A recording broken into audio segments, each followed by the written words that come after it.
Guess what, y'all? I had technical difficulties on Facebook, and so now myself and Alyssa are gonna have to go live here. So, what I want to do before I bring Alyssa on, I feel like I've done this a couple times now, but I just want to, let you know that we're going to be talking about doulas and midwives today. It is Women's Health Month, and Mother's Day kicked off National Women's Health Week. So last week was Women's Health Week. And so I think it's important for us to have conversations about what we can do to make our health a priority.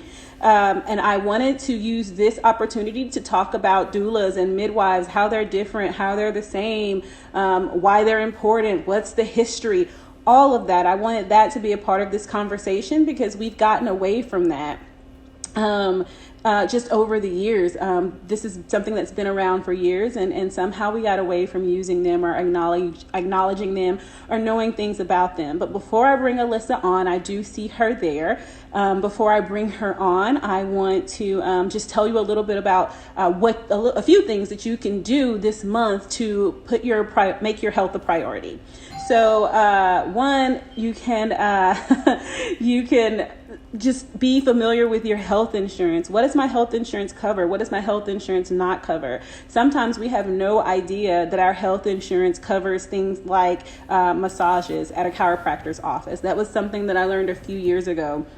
And so if your chiropractor has a massage therapist, that's something that your insurance will cover if it has that as part of it, and all you have to pay is your copay. So you're not looking at a $300 massage or something like that. You can also, eat better, work out, take preventative measures by getting your regular checkups.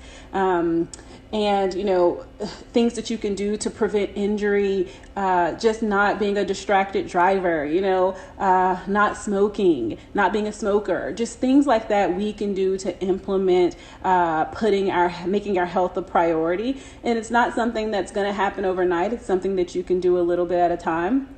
I've started to try to meditate 3 days out of the week. I've also tried to start sleeping 7 hours a night, 3 nights out of the week. And so these are just things that I'm trying to do to be in a better place mentally, physically, emotionally. That's another thing that you can do is just make your mental health a priority. Sometimes we forget to make our mental health a priority. So do those things that will allow you to do that. But I want to jump right into the discussion of doulas. So I'm going to bring Alyssa on and let her introduce herself, and then we will go from there.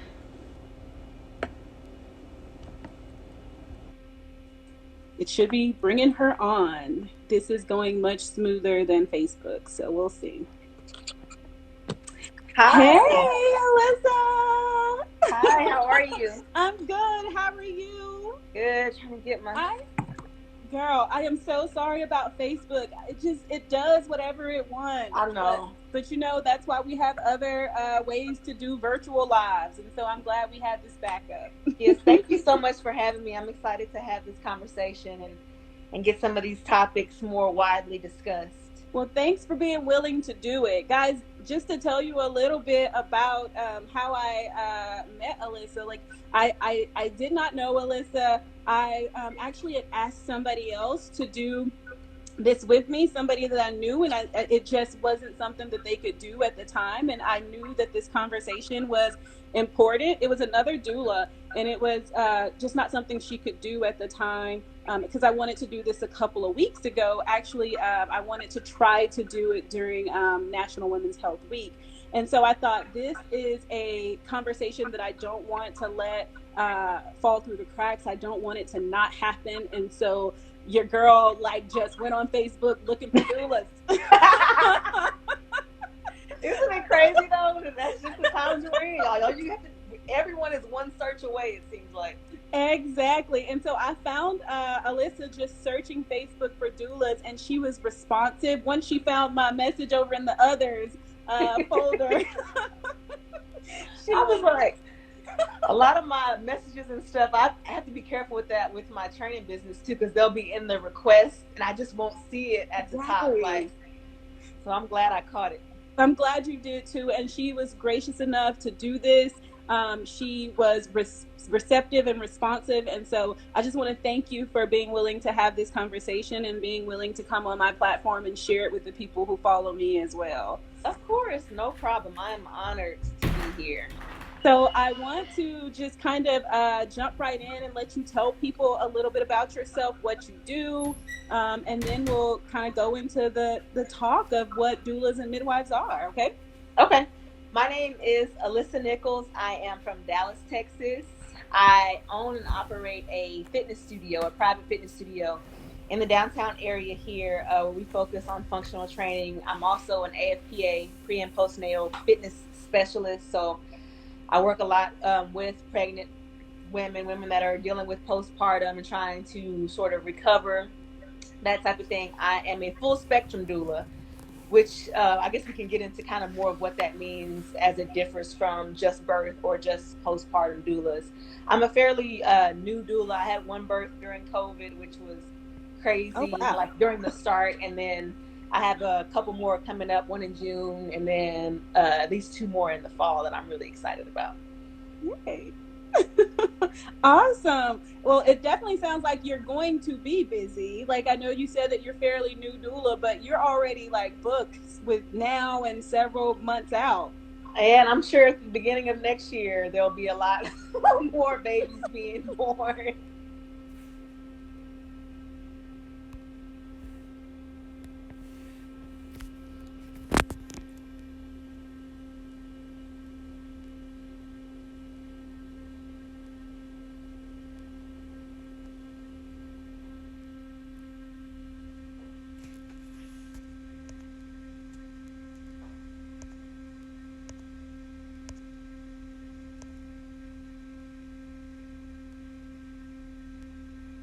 Of course, no problem. I am honored to be here.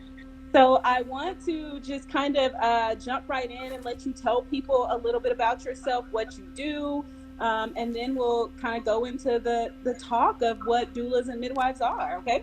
Okay. My name is Alyssa Nichols. I am from Dallas, Texas. I own and operate a fitness studio. Four babies being born just from the quarantine and being at home 24/7. Exactly, exactly. So I want, what made you want to become a doula? Ooh, that's a good question. For me, it was something.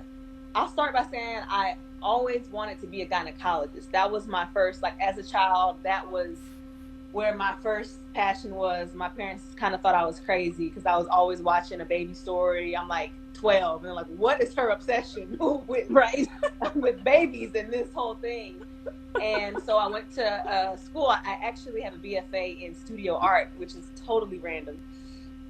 But long story short, I ended up kind of just circling back. It was something that I knew I was always interested in, the reproductive process, childbirth, and women's rights and women's health has always been extremely important to me. My mom she is an African American history women's and women's rights teacher, so that was kind of something that was always ingrained in like my household and upbringing.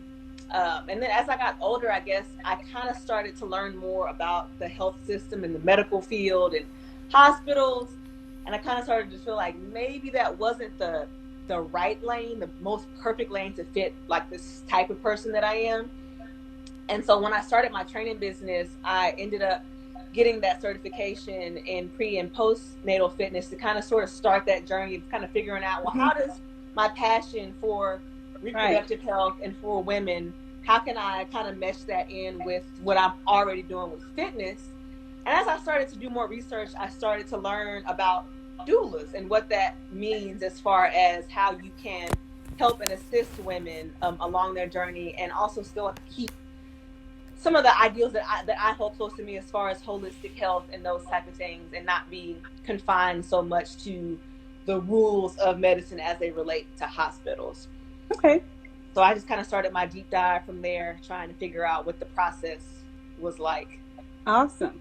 So I know that you kind of led us into it because you said that you started studying what a doula is. So can you tell us what a doula is? And I also know a little about midwives, and so I know that that's not what you are, but if you can tell us what a doula is, and what are the differences between a doula and a midwife? Yes. Okay. So a doula is someone who primarily is there to offer support for the mother. It's something that developed, and I think it's important, but it's something that developed because a lot of care goes around the baby. Of course, it's important. The whole process is, super intricate and those type of things, but a lot of care is not being given to the mother and the birthing experience as it relates to the mother, which in turn directly affects the child. And people, I think that connection wasn't being made. And so doulas are there essentially to hold space for the mothers and to provide resources and support, whether it is for comfort measures, which typically is what people think of, I think, when they think of doulas, is helping you get into positions that to help alleviate discomfort while you're laboring and those type of things. Also to provide you with information about proper protocols, about anything that you might have questions about and wanting to know what is something that is necessary and what is something that is just done just because that's what they're saying should be done. So a lot of times women won't know certain things, or they'll have questions about delayed cord clamping, or they don't know about certain type of protocols that are happening. And so it's my job to provide the resources and all of the information and ensure that women and birthing people are being given informed consent throughout their birthing experience, and things aren't just happening to you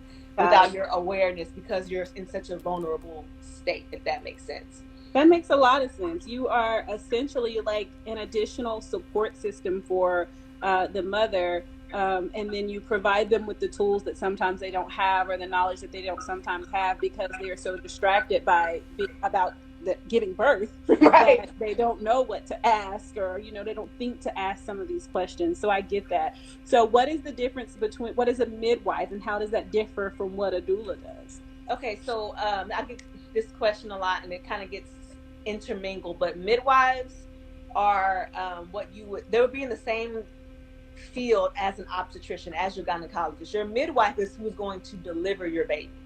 Doulas are not qualified to deliver or do or administer any type of medicine or any type of those type of things. Midwives are essentially they go to school just like a nurse would. They go through a lot more detailed training and studies. Hospitals, they have to have all those type of certifications and things because they do actually deliver your baby, and they can in some instances administer certain medicines, do certain procedures, stitching, those type of things. So even if you want to have a birthing center birth, unless you're going to have a free birth, you're going to need a midwife to actually deliver your baby. So I think that's the biggest difference, is that doulas don't do anything medically as far as procedures or administering or diagnosing you per se, like officially with anything. Okay. And midwives are hands-on. They are actually catching the baby, basically. Yes, they're catching the baby. They're checking your cervix. If you're having those type of things done, they're doing your ultrasounds, sonograms, those type of things. And these are the people who may be doing at-home births or water births and things like that. At-home births, water births, and birthing centers is typically, those are the arenas that midwives work predominantly in. So tell me the benefits of having a doula. Like, why should I was telling people earlier that this is something that's been around for a while, and for some reason, especially I read somewhere, and definitely correct me if I'm wrong, that that doulas and midwives, that kind of started like back in the day in the African American community. And somehow we've gotten away from that. I know I don't know a lot of African American women just in my circle and in my camp who talk about doulas, talk about midwives. I don't even know if I know someone firsthand that's used one. So what's the importance, and why, you may not know this, but why do you think we've gotten away from it? I think that I'll start with the second question as to why I think we've gotten away from it. I do think that it predates back to slavery. And African American women being caregivers for their slave owners' children, you know, that type of situation. And I think as time progressed, doula work got seen as something that only rich or wealthy white people had. Oh, wow. Even, you know, being in the Dallas area, most of the doula work is done in North Dallas, in Frisco, Allen, those type of places. That's where you find a lot more doula related things, because it's seen as an extra unnecessary cost when you are already, if you're a lower class, you know, you're just trying to have this baby and provide for your baby. You don't really know the value or have the resources to be able to afford sometimes, because you don't know that it is affordable and it can be affordable for all women and all people. Before you keep going, hold that thought. I'm so sorry, but I have a question that goes with that. So using a doula is not something that's included in your insurance. It would be an out-of-pocket expense? For the most part, yes. I've seen, from what I've learned or seen so far, very rarely is it covered. Of course, it always depends on, you know, your insurance provider, but it is not something that is covered by insurance. I do think that because it's becoming a lot more prevalent, I think that has a high chance of changing in the next 5 to 7 years, because they are in such high demand.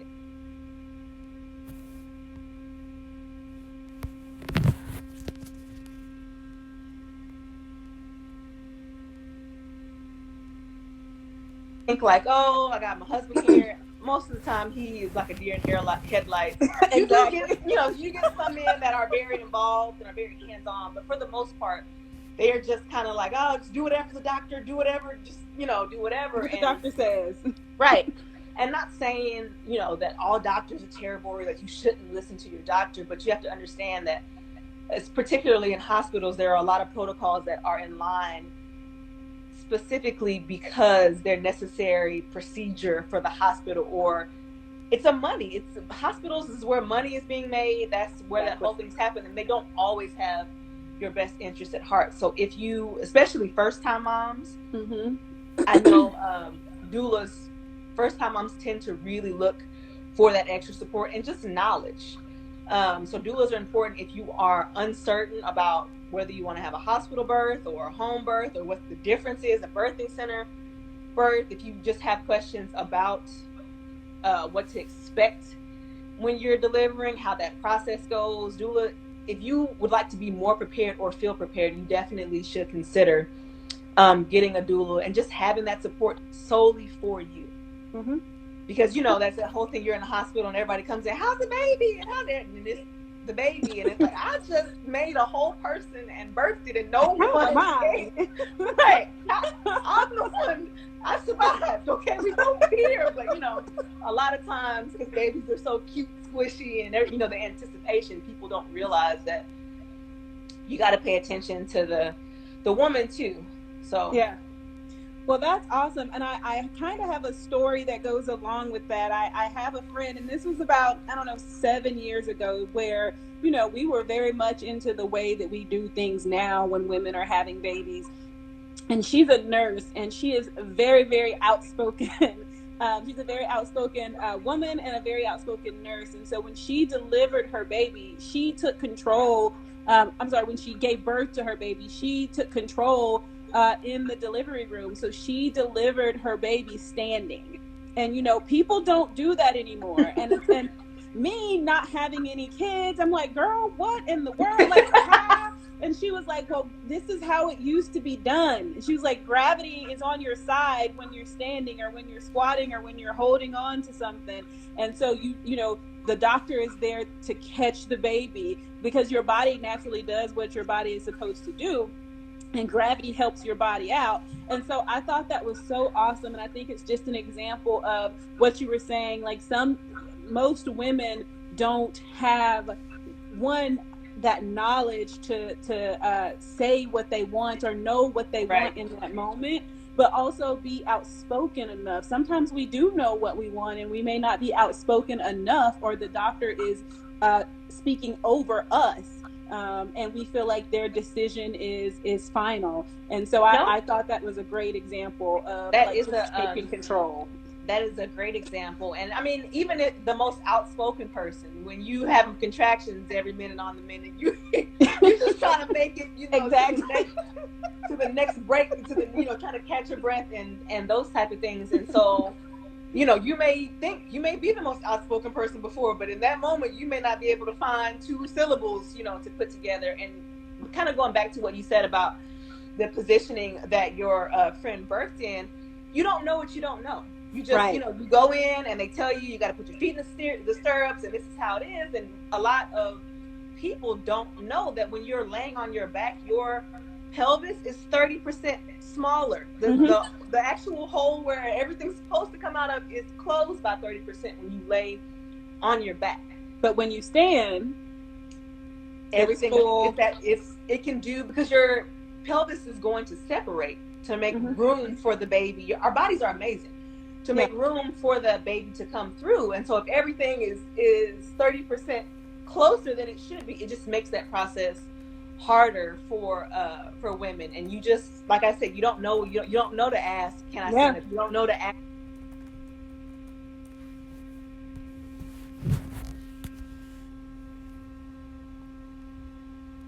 A doula would cost someone, and I know that different doulas are different, maybe based on their experience and things like that, but what would be maybe an acceptable amount for people to think about or have in the back of their head?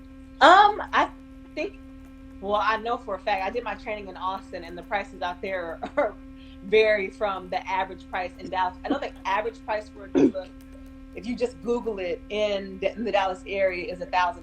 And typically it sounds like a lot of money, but typically, depending on the doula and their contracts, it's split up into payments. You can pay it all up front, but depending on how early you find your doula and that type of thing, most doulas are willing to work with you to set up payments for that. But it can range anywhere from $1,000 to $1,200-$1,300, Depending on where you are. Right. I know in like places like New York and those type of things, it gets crazy. Exactly. It just depends on the expenses. But I know for the Dallas area, it ranges anywhere from $1,000 to $12,000, and it just depends too on the resource. There's a great resource in Dallas. I think it's called Abide Women's Center. They help. You just have to really do your research, because a lot of times, and some doulas may not appreciate me dropping this, but a lot of times you can negotiate, because what the nature of what doulas do is we want to help.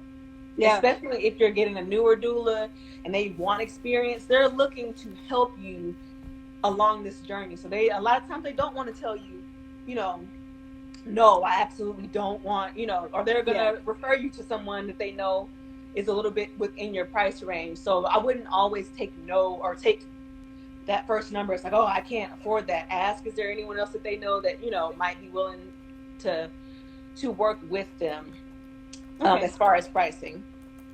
Well, thank you for sharing that. I know sometimes we don't like to talk about finances, but I felt like there could be like an average price out there too that people can think of, and I mean people can know what to expect. And for me personally, and I know everybody is different, I do think that $1,000 is not a lot, for someone who is going to be there and support you throughout your pregnancy and be what you need to be. Especially for me, when I do have a child, I'll be a first-time mother, and so just any extra support that I can have, I think that's a small price to pay for that support. No, that makes sense. And births are long. I'm like, y'all, look, your first birth, we might be at this for 24, 48 hours. That's the whole 2 days. I'm just chilling with you, So it can get intense, but it like I said, it can be done. Resources are available, and you just have to want to, to find those resources and be willing to ask the questions and ask for help when you need help. So I have a question. My husband sent me. Okay. And he's asking if there are like different phases of the doula process. Like, is there like phases? I'm not really sure. What does he mean by phases? I have no idea, girl. I'm trying to think. I'm assuming like he's asking like, are there certain things that you're doing from maybe the start of the like the birth, or Okay, so like when do you come into the picture? I guess I can assume is what he's saying. okay, so typically when you have a doula, you get 2 prenatal visits. Okay. First one, typically it can happen anywhere before 32 weeks, let's say. And like I said, it varies contract to contract. Doulas kind of do their own thing based on, you may get more visits or less visits depending on the doula. And then so that first one will kind of just be us getting to know each other. This is, of course, after the interview process. We'll talk about just general things about your medical history, if you have any children before, those type of things. What things that you like as far as comfort, because certain people have certain things. They like certain smells, or they like massage or essential oils. You're just kind of getting to know this person, how they're feeling about their pregnancy, what they want their experience to be. Okay. Like, what type of birth are you thinking that you want to have? Do you need help figuring out, those type of things? Your second visit is typically before 36 weeks. And that's where you'll go into more of like your birth plan. If you have a spouse that is present, will go over comfort measures with the birthing person and their spouse, so that if their spouse is hands-on and will be involved, y'all can kind of tag team if, he or she gets tired, needs help, wants help, those type of things. Because some women think that they don't want their spouse around, but a lot of women in the moment, because they're in so much pain, they really look to that other person. So I try to equip the spouse as well with the knowledge of, touch, and these are some of the things you can do that are soothing positions, those type of things. Those are typically the only 2 in-person meetings that you'll have prior to your delivery, labor and delivery. People a lot of times ask, when am I supposed to call my doula? Like, when do I know that I need to get her on the phone? Right. And it like I said, it does vary. Some women's stuff happens super fast, and it's like a whirlwind trying to get there. Typically when you're in active labor, so your contractions are a certain number of minutes apart, you can typically tell with women they're not as nice.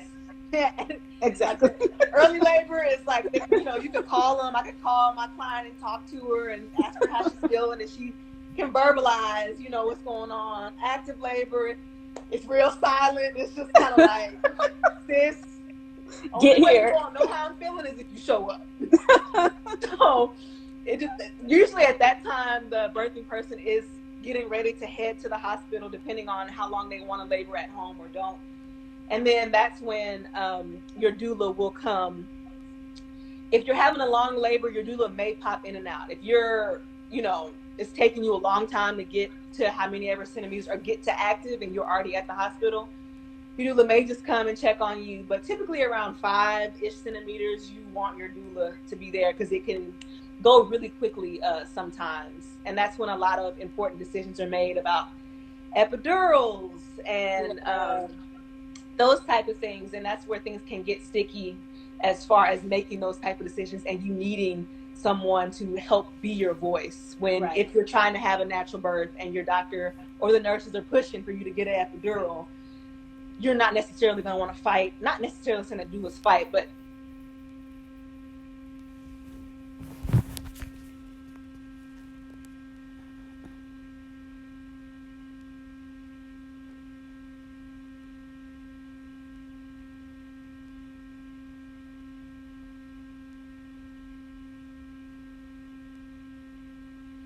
let you know what's going on. Like, hey, they're kind of pushing for an epidural. How do you feel about that? Are you still wanting to do it naturally? And so that I'm there to sort of remind the nurses, like, no, she's still wanting to keep, thugging it out. Let's just let her do her thing. Keep going.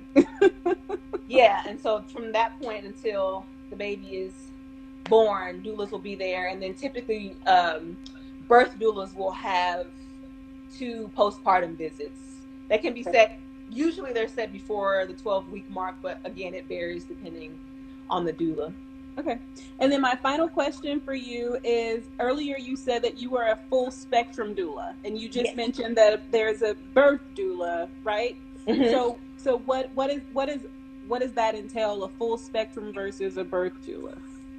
Okay, so there's actually three types of doulas. There's full spectrum doulas, birth doulas, and postpartum doulas.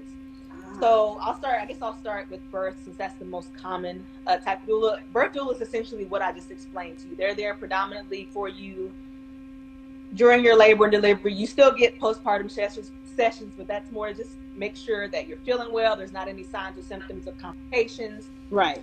That type of thing. Postpartum doulas work in the postpartum realm. So after the baby is born, you can have a postpartum doula to come and help you just adjust.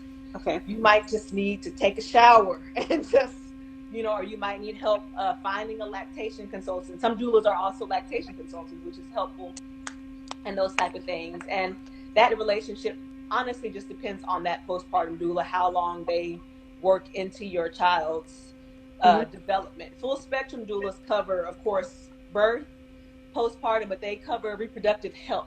So things, fertility, and you can have a fertility doula that essentially helps you if you're having fertility issues, helps give you resources and support for those type of things. We also work with abortion, miscarriage, late pregnancy losses like stillborns. We're there to provide resources, information, and support that span from conception and before conception into postpartum.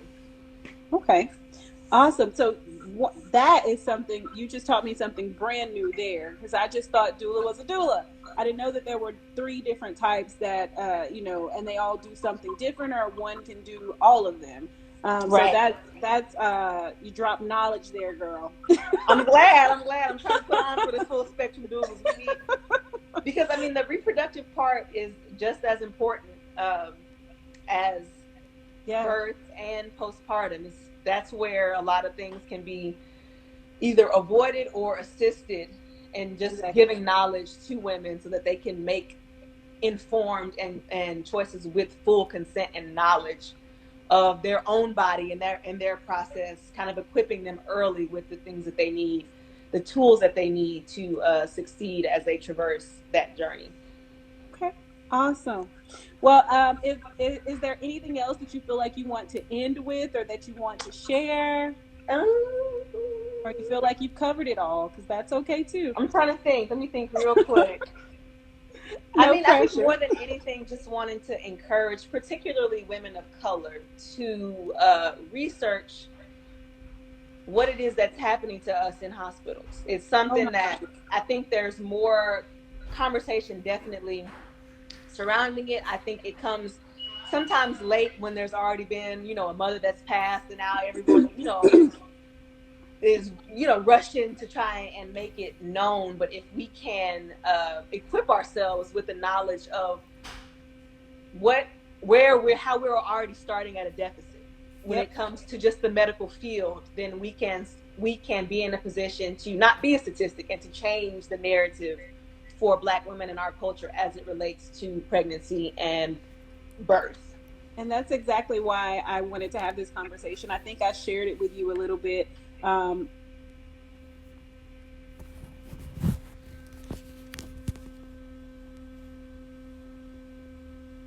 Delivery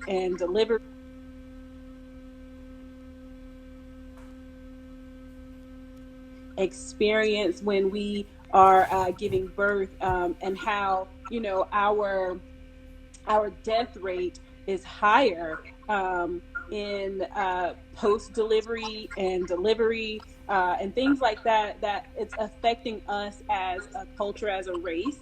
And having a doula and a midwife came up in my research of just that alone, and how doulas and midwives can provide that support that we need for this to not happen. And I go back to Serena Williams' story all the time, because she was brave enough to share her story, just about what happened to her. And again, she was a person that was outspoken and just kind of kept speaking up for herself, or she could have died as well, from the pulmonary embolisms that she had. Right. And it's just so crazy to think about statistically, when you look at African American the maternal death rate, and there's a New York Times article that is pretty lengthy, but it's a pretty amazing article, and it kind of just discusses this idea that the cause for our death rate being so high is purely implicit bias. It has nothing to do with our health or us being at higher risk for certain things. It's just the fact that they're not listening. And it doesn't matter your how much Class, money you make, exactly. none of that Income, matters. class, that doesn't matter. It solely comes down to, unfortunately, what we look like. It comes down to our race, where we're not taken serious, we're not being heard. People think they know what's best for us, um, as opposed to us knowing what's best for ourselves. Um, and I guess we also have this. A history of just doing what the doctor says. I tell my sister all the time, ask questions. Don't just go with what they say. Research, ask questions, familiarize yourself with what's going on with your body, so that when you go in there, I go in there and I have a list of questions of what I want to know. Right. So I do appreciate you sharing that piece, because that's actually what drove me to this conversation. Because it was something that was affecting people like me.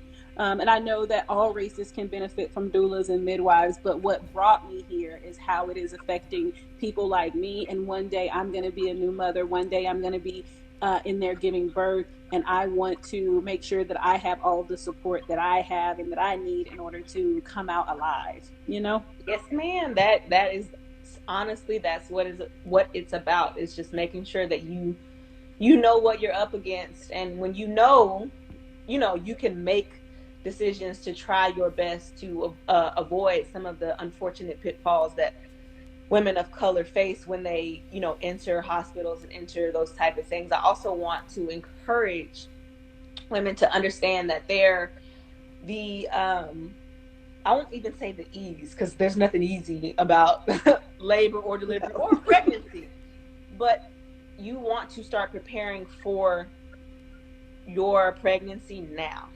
A lot Right. of times women wait until they get pregnant, and it's like, oh, I need to do this. You want to be in the best possible health, physically, emotionally, psychologically, as you can be before you even get pregnant, so that when you do, it will take some of the strain off of your pregnancy and your body. And I distinctly remember one of my training clients was mentioning that she had went through labor, and she was floored at how just tore up her body was, as far as just sore. She's like, I literally could not walk for days Mm-hmm. because my muscles were just totally fatigued. And it's not something that you think about. Pushing, that is hard work, that is exercise. And so you need to start conditioning your body, and at least being active um, now, so Right. that when you get to that point, your body will have some sort of muscle memory for, okay, this is not the first time we've done Mm-hmm. something hard or something difficult, and it'll help a lot with your recovery and your postpartum care and those type of things after. All right. Well, women, that goes back to why we're having this conversation this month, is making your health a priority, putting your health at the forefront of what you need to be focused on. And so, before I head out, I just want to thank you again, Alyssa, for being here, for being so open, and for sharing the knowledge that you have with us, so that we can be better equipped and make more informed decisions as we're going into motherhood. So again, I thank you and I appreciate you. Thank you so much. I truly appreciate you having me and this opportunity to speak with you, and I hope we get to do things more like this when outside opens up too. Yes, yes, to maybe put something on. Yes, definitely. I appreciate you and your just heart to have this conversation and to help women. It's awesome. Thank you. Thank you so much. And thank you again. And have a good night, girl. You too. Bye. Bye. Bye, y'all. Bye.